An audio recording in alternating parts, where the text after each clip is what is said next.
জামায়াতের আমির ডাক্তার শফিকুর রহমান আজকে বলেছেন, তিনি আশঙ্কা করা হচ্ছে আগামী নির্বাচনে কেউ গাছে কাঁঠাল রেখে গোপে তেল দিচ্ছেন, মাসল আর ব্যাক মানির মাধ্যমে অন্যের ভোট হাইজ্যাক করবেন।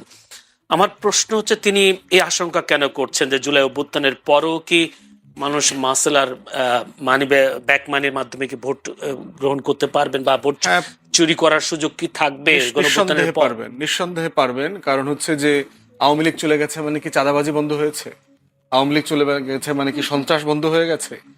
আমার এলাকার কথা বলি, আমার এলাকাতে বালুর তারপরে ইটের ভাটার ব্যবসা করে এমন ব্যবসায়ীরা আমাকে বলেছে, ওই যে আপনার ট্রলারে ফিট বালু সমত হিসাব করে, ট্রলারে যখন বালু আসে ওখানে আগে দিতে হইতো আপনার 12 টাকা 14 টাকা, এখন দিতে হয় 18 টাকা 19 টাকা প্রতি যে মেজারমেন্ট আছে বালুর ট্রলারে, আদারওয়াইজ এই স্কোয়ার ফিটের। তো ওইটার হিসাবটা বদলে গেছে। আমার এলাকায় মাহেন্দ্র চালায় টেম্পুর মতো যে যানবাহনগুলো আছে, আগে আওয়ামী লীগের সময় তার সারা মাসে তাকে চাঁদা দিতে হইলো আপনার 1400 টাকা 1300 টাকা এরকম, এখন তাকে দিতে হয় 1800 টাকা 1900 টাকা 2100 টাকার মতো। চাঁদা যারা উঠায় বিভিন্ন রাজনৈতিক দলের নেতারা, পদস্থ নেতারা, টাকাটা উঠায় বহিষ্কৃত পোলাপানকে দিয়া।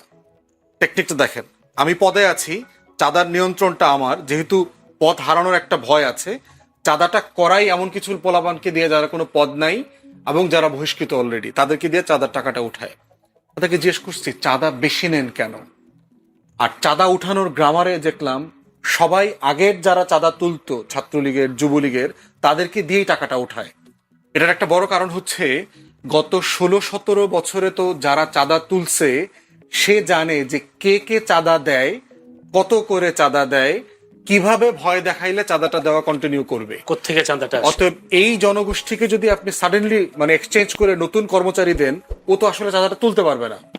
এই জন্য টোটাল চাঁদা সংগ্রহকারী জনগোষ্ঠী আগের দল আছে, পরিমাণটা বাড়ছে কেন জিজ্ঞেস করলাম।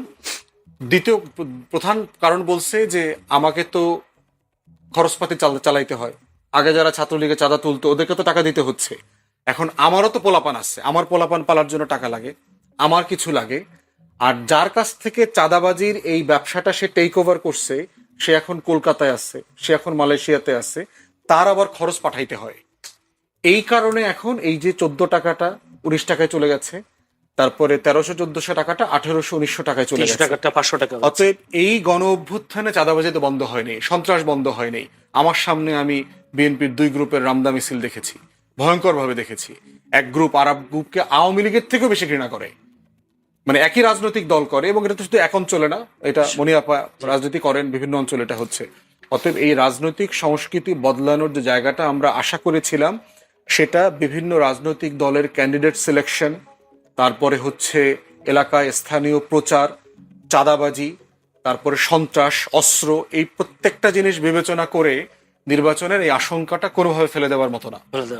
কিন্তু বলছেন যে প্রধান নির্বাচন কমিশনার বলছেন যে মসৃণ নয়, তারপরে তিনি এগিয়ে যাচ্ছেন। দেখা যাক সেই মসৃণ না হওয়া পথ থেকে তিনি কতটা এগিয়ে নিয়ে যেতে পারেন। আমি একটু নীলোফার চৌধুরী মনির কাছে যেতে চাই। নীলোফার চৌধুরী মনি, আমি জয়ের একটা, শেখ হাসিনার পুত্র সজীব ওয়াজেদ জয়ের একটা বক্তব্য আপনাকে কোট করতে চাই। তার দল আওয়ামী লীগের উপর থেকে নিষেধাজ্ঞা প্রত্যাহার করা না হলে সমর্থকরা ফেব্রুয়ারির জাতীয় নির্বাচন প্রতিহত করবে, এবং তিনি হুঁশিয়ারি দিয়ে বলেন প্রতিবাদ সহিংস রূপ নিতে পারে। রয়টার্সকে দেয়া এক মন্তব্য তিনি মন্তব্য করেন, দেয়া মন্তব্যে তিনি বক্তব্যটা দেন। তিনি বলেছেন আওয়ামী লীগের ছাড়াও নির্বাচন করা সম্ভব না, তিনি এটা বলেছেন। এখন আমার প্রশ্ন হলো, আওয়ামী লীগের নেতাকর্মীদের সেই সক্ষমতা আছে নাকি সে নির্বাচন বন্ধ করে দেওয়ার মতো? দেখেন, নাকি বিএনপির নেতাকর্মীরা নিজেদের সহিংস করে?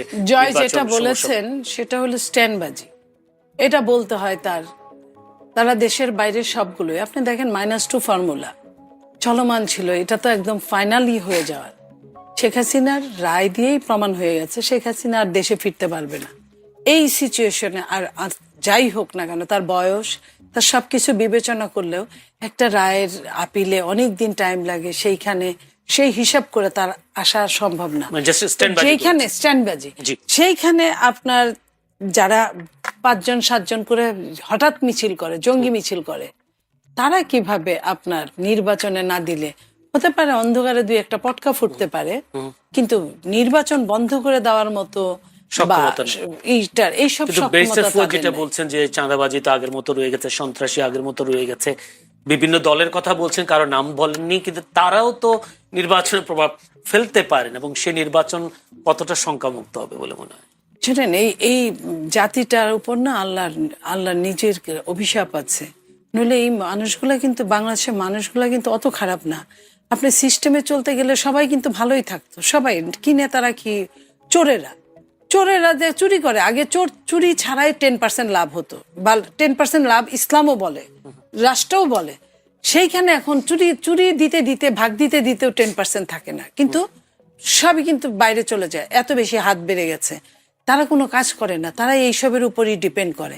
মানে তো চাঁদাবাজের এইসবের, কথা বলছেন? হ্যাঁ, চাঁদাবাজটা তো এটা প্রাতিষ্ঠানিক চাঁদাবাজের টাকা শুধু চাঁদাবাজের কাছে থাকে না, মানে এই চাঁদা এটা কি অনেকখানি আওয়ামী চলে লীগের যায়। যারা বাইরে আছে তাদের কাছে যাচ্ছে নাকি অন্য কারো কাছে? আওয়ামী লীগও পায় অনেক ক্ষেত্রে, আওয়ামী লীগও পাচ্ছে। আওয়ামী লীগ যে কাজগুলো রেখে গিয়েছে, হাজার হাজার কোটি টাকার কাজ, সে কাজগুলো এখন কে করে? কেউ না কেউ করছে। করার পরে তাদের কাজে তাদের টাকা না দিলে তারা তো তাদের সিগনেচার দেওয়া লোক সিগনেচার দিবে না। তাদের তো একটা কাজ করেছে, সিগনেচার হচ্ছে, তাহলে এই খবরগুলো নিচ্ছে না কেন? যে বা যারা, রাষ্ট্র যখন নিজে অপরাধ করে তখন অন্যের খবর নিতে পারে না।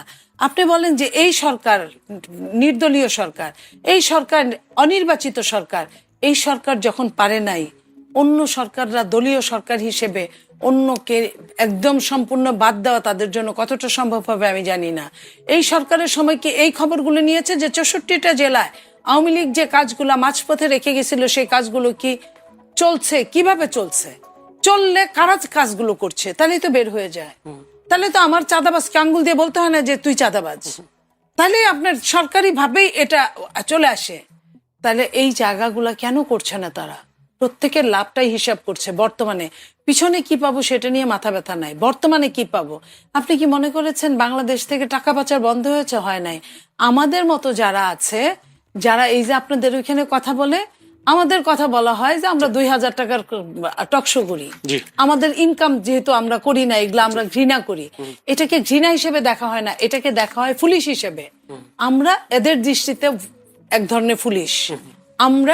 আমরা কিছু বললে যে ওটা যতটা কার্যকরী না হবে, একটা চাঁদাবাজ, একদম তৃণমূল পর্যায়ের চাঁদাবাজ, তার চাঁদা তোলার জন্য কিন্তু 10টা ছেলে লাগে, হুন্ডা গুন্ডা লাগে। তার কাছে কিন্তু হুন্ডা গুন্ডা আছে। একজন বড় নেতা, স্বচ্ছ বড় নেতার কাছে কিন্তু হুন্ডা গুন্ডা নাই। তাহলে কি আপনার কাছে হুন্ডা গুন্ডা নাই বলে কি আপনাকে দেওয়া হয়নি? আপনি আবার ঘুরে খাড়ে একটা কথাই আসছেন। অবশ্যই এগুলো তো অবশ্যই বিবেচ্য বিষয়, এটা তো বলার অপেক্ষা রাখে না। আপনি যতবারই বলবেন উত্তর তো একটাই হবে, আমাকে দেওয়া হয় নাই গুলো কেন? এগুলো আপনি সুন্দর করে বিছিয়ে, যে কোনো মানুষ, যে কোনো সচেতন মানুষ, আমি আবারও বলছি, এটা আমার ব্যর্থতা না, এটা এই জাতির ব্যর্থতা, এই রাষ্ট্রের ব্যর্থতা, এই দলগুলোর ব্যর্থতা।